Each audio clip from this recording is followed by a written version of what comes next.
Hey everyone, welcome back to my channel. Today I wanted to talk about something a bit different from my usual focus on esports, and look into a theory that has been ruminating on the internet ever since Riot announced their two new characters, Zeri and Neon. The question this release has led to is, could Runeterra exist within the Valorant Multiverse? When Valorant was released, it was made pretty clear by Riot that it would exist within a separate universe to Runeterra, their already established universe that encompasses the games League of Legends, Teamfight Tactics, Wild Rift, and Legends of Runeterra. In April 2020, US Gamer reported that game director Joe Ziegler had confirmed that the world of Valorant is wholly separate from League of Legends, and that their reasoning was to do with the difficulty of reconciling concepts within the two games into one coherent lore. However, with their release of new Agent Neon and new champion Zeri, there are definitely questions being asked about this, at least by me. It was immediately clear that the two characters were a little too similar to be a coincidence, and while it was confirmed that the character design teams of each game collaborated to produce the two heroes, the development team who birthed celestial space dragons and hot demon K-pop girls couldn't be that out of ideas, right? If we have a look at each character's ability set, we realise that they are remarkably similar, almost exactly the same. Neon has a speed increase, an electrifying concussive blast, damaging walls, and a lightning beam ultimate that gives her super speed, resetting its duration upon every enemy death. Zeri, meanwhile, will gain speed when she receives shields, stores electrical energy upon using her burst fire, which can slow and damage enemies, has an electrical pulse that will turn into a laser if it bounces off a wall, a dash and energy boost to pierce enemies, and a lightning beam ultimate that gives her super speed, resetting its duration upon every enemy attack. Sounds familiar? Not just that, but both characters look almost identical and have the same voice actress. Their backstories are obviously quite different, considering the universes they live in, but there are parallels in their virtues and motivations. For example, Neon is an employee of the conglomerate Kingdom Core, but specifically within their humanitarian department in KSEC, something that separates her from some of the more shady operations of other parts of the company. Zeri is also firmly believing in protecting people, and uses her powers in an almost vigilante-like manner to try and ensure others' safety. Zeri realizes that she can harness and gain control over her powers when channeling them for such purposes, similarly to how we already know Neon to use hers within the Valerant protocol. Their voice actress, Vanille Velasquez, also stated in an interview that Neon was found by a scientist after investigating a rift in the sky caused by a lightning strike. This could hint towards Neon also having poor emotional control over her powers when she was younger, similarly to Zeri. So the next question to ask would really be, how does the Valorant multiverse work? And from that, can the idea of Runeterra being a part of it really be feasible? We first came across the concept of a Valorant multiverse when the Duality cinematic dropped in 2021.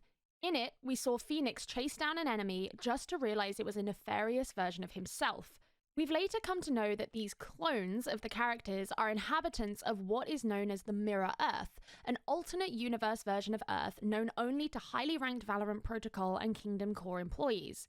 It's even hinted that the top agents of Valorant Protocol may even know why the Mirror Earth clones want to come to Earth 1 to steal Radianite, as suggested by Viper's last lines in the Duality cinematic. Phoenix got a look in the mirror. How come they look like us? And what do they want our Radianite for? I'll talk to Brimstone. It's time we filled you in. Later on in the story, we learn that KO originated from Mirror Earth as a machine which was built to kill Reyna in the human versus Radiant war that occurred there. After he succeeded, he teleported to Earth 1, where he exists now. So we know about at least one other universe within the Valorant multiverse, and that it is possible to teleport between the two. We also know that Radiants exist in the Mirrorverse, although they are enemies of humans rather than allies. On top of that, we can confidently conclude that Radianite is used as a source of power and energy in the Mirrorverse, just as it is on Earth 1, and that seemingly everyone has a clone that exists within the Mirrorverse. So how can we connect that to Runeterra? Runeterra is the combination of a planet and the spirit realm, and is part of the larger universe called Runeterra Prime, which comprises the Void, the Celestial Realm, and Runeterra. It has a long history and operates on the Noxian calendar as opposed to Earth 1's First Light calendar. It is a universe that predominantly operates on magic, something which Valorant's multiverse seemingly lacks. Unless it doesn't. In Valorant, the source of power and energy is radianite, a mysterious substance whose properties include inflicting powers upon those in contact with it. In Runeterra, the source of a similar kind of power is hextech crystals, also a substance which can be harnessed to provide power and energy to those who use them. Hextech is ostensibly an infusion of spirit and elemental magic, whereas we still don't know the source of radianite on Earth. Prior to the first light event, it didn't exist. If it did transpire that radianite and hextech crystals are somehow linked, or even the same thing in different universes, this would leave open some really interesting and exciting points for the future of the story of this multiverse. Namely, in Runeterra, the concept of hex gates as a mode of fast transport is not a new one, and have been in use ever since the technology first came to the masses.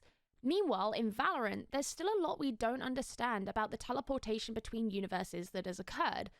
Could it be that the radianite technology used to teleport between Earth 1 and Mirror Earth is the same as the hex gates that have been in use in Runeterra for years? Currently in the story of Valorant, the blueprints for the Alpha Omega teleporter have been created, and it's Killjoy who is working on building it. This would be a teleporter between Earth 1 and the Mirrorverse that would be placed in the Everett Lynn laboratory in Fracture. If this teleporter successfully gets built, could there feasibly be a way to transport oneself between Earth 1 and Runeterra? It is curious how there are potentially parallels between the attitudes towards Radianite and the initial attitudes towards Hextech. For example, the Raiden Collider in the research lab got destroyed by Chamber and Mirrorverse Chamber due to the opportunity it created. This could be compared to Heimerdinger and the Council's trepidation to Jace's plight in creating Hextech due to the risks that were considered to be involved. This theory would leave open some questions. For example, would it be possible for non-Radiants to wield Radiant power in the same way non-Arcane users can wield Hextech power in Runeterra? If so, is that something that Kingdom Core know about that they're covertly working on? Is it something that could have contributed to the human versus Radiant war that occurred within the Mirrorverse? Given that KO uses polarized Radianite as part of his suppression technique onto Radiants, is he essentially a Hextech weapon being used in the Mirrorverse? And, most importantly, if there are references to other universes within each universe, does this explain why Killjoy is a League of Legends fan? If you couldn't already tell, I'm a bit of a League fanatic. This is a theory I've been thinking up the last couple of days and been doing a little bit of research on, so I'm really interested to know what all of your thoughts are.